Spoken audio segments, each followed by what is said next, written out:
Hi friends, welcome back to the channel. నేను comments చూసిన 3-4 days నుండి వీడియోస్ రావట్లేదు, వీడియోస్ ఎందుకు పెట్టట్లేదు అని. సో రీజన్ అయితే ఒకటే, 2 డేస్ బ్యాక్ మా లాంగ్ బ్యాక్ ఫ్రెండ్ అయితే వచ్చిండు రూమ్కి.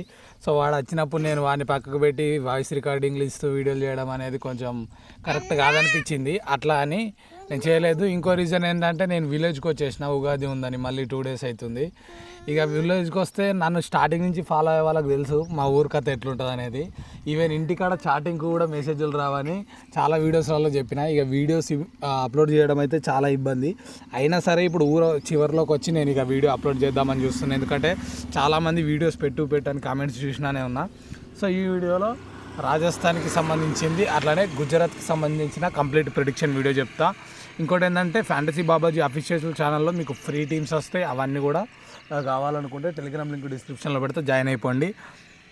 సో ఇంకోటి ఏంటంటే, ఏపీ తెలంగాణ వాళ్ళకి best fantasy applications boom 11 app link, అట్లనే మైఫ్యాబ్ 11 యాప్ లింక్ కూడా ఈ టెలిగ్రామ్ గ్రూప్లో పెట్టిన అండ్ డిస్క్రిప్షన్లో కూడా పెడతా. మీరు ఈ రెండిట్లలో TDS and GST free applications ఇవి. బూమ్ 11లో టీడీఎస్ జిఎస్టీ రెండు లేవు, మైఫ్యాబ్ 11లో జిఎస్టీ అయితే లేదు. ఇంకా ఏపీ తెలంగాణ వాళ్ళకి బెస్ట్ అప్లికేషన్స్ కావాలంటే ఇక్కడ పిన్నుడ్ మెసేజ్ ఉంటుంది, దాన్ని క్లిక్ చేసేసి మీకు ప్రతి అప్లికేషన్ ఉంటుంది, చూసేసుకోండి. ఓకే, సో ఇంకా ప్రిడిక్షన్లోకి వెళ్తే, మనకి ఆర్ఆర్ వర్సెస్ గుజరాత్కి సంబంధించిన ప్రిడిక్షన్ చూసుకుంటే, overall head to head shots అయితే గుజరాత్కి అయితే కంప్లీట్ అప్పర్ హ్యాండ్ అయితే ఉంది గుజరాత్కి. కాకపోతే ఈ సీజన్లో ఆర్ఆర్ అల్టిమేట్ టీమ్, ఒక్క మ్యాచ్ కూడా ఓడిపోకుండా టేబుల్లో హయ్యెస్ట్ విన్నింగ్స్ తోటి అయితే ఉంది, లూజ్ కాకుండా. అదైతే గుర్తుపెట్టుకోండి, మంచి ఫామ్లో ఉంది RR. So GT head to హెడ్లో అప్పర్ హ్యాండ్ ఉంది. సేమ్ టైం ఆ గ్రౌండ్లో ఆడిన ఒక మ్యాచ్లో కూడా జీటీఏ విన్ అయింది. జీటీ కూడా స్ట్రాంగ్ టీము, మనం తక్కువ అంచనా వేయలేము. ఆర్ఆర్ అన్ని విన్ అయినప్పటికీ ఆర్ఆర్ని కూడా తక్కువ అంచనా వేయలేము. సో రెండింటికి కూడా equal upper hand, like equal strengths ఇస్తూ టీమ్స్ని అయితే మనం ఇప్పుడు క్రియేట్ చేద్దాం. సో నేనేమంటా అంటే, ఈ మ్యాచ్లో మీకు లైక్ టీమ్స్ ఎట్లా క్రియేట్ చేసుకోండి అంటే, ఆర్ఆర్ విన్నింగ్ సైడ్ ఉంది కాబట్టి 6 ఆర్ఆర్ నుండి జీటీ నుంచి 5 ప్లేయర్స్ని తీసుకోండి. లేదు జీటీ ఎనీ టైం కమ్బ్యాక్ చేసే టీం అనుకుంటే జీటీకి లైక్ 6 తీసుకొని 5 ఆర్ఆర్ నుంచి తీసుకోండి. నన్ను అడిగితే ఆర్ఆర్ నుంచి 6 తీసుకోమని చెప్తా. సో 6 ప్లేయర్స్ ఎవరనేది చెప్తా, 5 ప్లేయర్స్ గుజరాత్ నుంచి ఎవరనేది కూడా ఇప్పుడు క్లియర్గా చూద్దాం. ఓకే, సో ఇంకా వీడియో స్టార్ట్ చేస్తే, ఇక్కడ మనకి శాంసన్ అయితే నెక్స్ట్ లెవెల్ ఫామ్లో ఉన్నాడు శాంసన్, అండ్ హెడ్ టు హెడ్లో కూడా రికార్డ్స్ బాగున్నాయి. బట్లర్ కూడా లాస్ట్ మ్యాచ్ సెంచరీతో ఫామ్లోకి అయితే వచ్చిండు.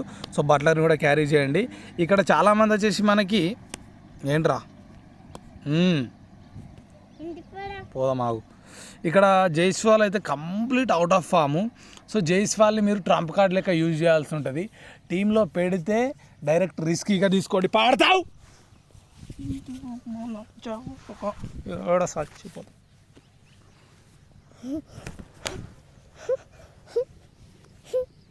మొత్తం రిస్కీగా అయితే తీసుకోవాల్సి ఉంటుంది. సో నేనైతే రిస్క్ చేద్దాం అనుకుంటాను, ఎందుకంటే టాలెంటెడ్ ప్లేయర్, ఓపెనర్ కాబట్టి. క్లిక్ అయితే మనకి ఈజీగా 30-40 రన్స్ కొట్టే క్యాపబిలిటీ ఉంది. ఓకే, సో ఆల్రౌండర్స్లో చూసుకుంటే పరాగ్ని తీసుకోవచ్చు, మంచి ఫామ్లో ఉన్నాడు. బౌలర్స్లో చూసుకుంటే మీరు చాహల్ని తీసుకోవచ్చు అండ్ బోల్ట్ని కూడా తీసుకోవచ్చు. ఓకే, సో ఓవరాల్గా ఈ 6 అయితే తీసుకోండి. కనుక మీరు ఇక్కడ డైరెక్ట్ ఇది నండ్రే బర్గర్ని కూడా తీసుకోవచ్చు, ఎందుకంటే డెత్ ఓవర్ స్పెల్స్ ఉంటాయి కాబట్టి వాళ్ళకి వికెట్లు ఈజీగా దొరికే ఛాన్స్ ఉంటుంది. సో ఫస్ట్ ఇన్నింగ్ అయితే మీరు చాహల్ ప్లేస్లో నండ్రే బర్గర్ని కూడా తీసుకోవచ్చు. సెకండ్ ఇన్నింగ్ అయితే ఈ విధంగా అయితే 6 తీసుకోవచ్చు. లేదు మాకు ఇంకో ఎక్స్ట్రా బౌలరే కావాలనుకుంటే ఎస్ఎస్వి జైస్వాల్ ఫామ్లో లేడు కాబట్టి ఎస్ఎస్వి జైస్వాల్ డ్రాప్ చేసి బర్గర్ ఆర్ ఆవేస్ ఖాన్ వీళ్ళిద్దరిని తీసుకోవచ్చు. సో బర్గర్ని తీసుకుంటే బెటర్. సో ఓవరాల్గా 6 అయితే ఇల్లు. అండ్ ఇప్పుడు గుజరాత్ నుంచి మిగిలిన 5 ఎవరైనా చెప్తా. సో మనకి బిఆర్ షరత్ అయితే 1 డౌన్లో ఉన్నాడు. సో తనని ఇప్పటికైతే తీసుకోవట్లేదు, మంచి ప్లేయరే, టెక్నికల్లీ గ్రాలిక్స్లో ట్రై చేసేసుకోండి. గుజరాత్ నుంచి గిల్లు, సుదర్శన్ ఉండాల్సిందే, కన్సిస్టెన్సీ పర్ఫార్మర్స్ వీళ్ళు. ఆల్రౌండర్స్లో ఎవరు లేరు. అండ్ బౌలింగ్ సెక్షన్లో రషీద్ ఖాన్ని, నూర్ అహ్మద్ని, మోహిత్ శర్మని, వీళ్ళ 3 అయితే తీసుకోవడానికి ట్రై చేయండి. ఓవరాల్గా స్మాల్ లీగ్ టీమ్ ప్రిడిక్షన్ ఇది. కెప్టెన్సీ వైస్ కెప్టెన్సీ విషయానికి వస్తే చాలామంది బట్లర్ ఫామ్లోకి రాగానే బట్లర్కి హైయెస్ట్ ఇచ్చారు. బట్ మీరు గిల్ తోటే వెళ్ళండి. గిల్ కన్సిస్టెన్సీ ఇస్తుండు. బట్లర్ లాస్ట్ మ్యాచ్ మాత్రమే ఆడాను కాబట్టి మీరు వీసీ ఇచ్చుకోండి. ఓవరాల్గా స్మాల్ లీగ్ టీమ్ ప్రిడిక్షన్ ఇది. ఫైనల్ టీం అయితే టెలిగ్రామ్లో వస్తుంది. టెలిగ్రామ్ లింక్ డిస్క్రిప్షన్లో ఇస్తే జాయిన్ అయిపోండి. Okay, only small league prediction అయితే చెప్పినా కదా, కండిషన్ సరిగా లేవు. వీడియో లెంత్ అయిందంటే ఇంకా అప్లోడ్ చేయడం చాలా ఇబ్బంది అవుతుంది. సో ఇది video. Thanks for watching. And video like చేసి కామెంట్ చేయడం మర్చిపోవద్దు, షేర్ చేయడం మర్చిపోవద్దు. ఎందుకంటే 4 రోజులు వీడియోలు పెట్టలే కాబట్టి వీడియో చాలా డౌన్లో ఉంటుంది వ్యూస్. సో మీ సపోర్ట్ కావాలి. Thank you.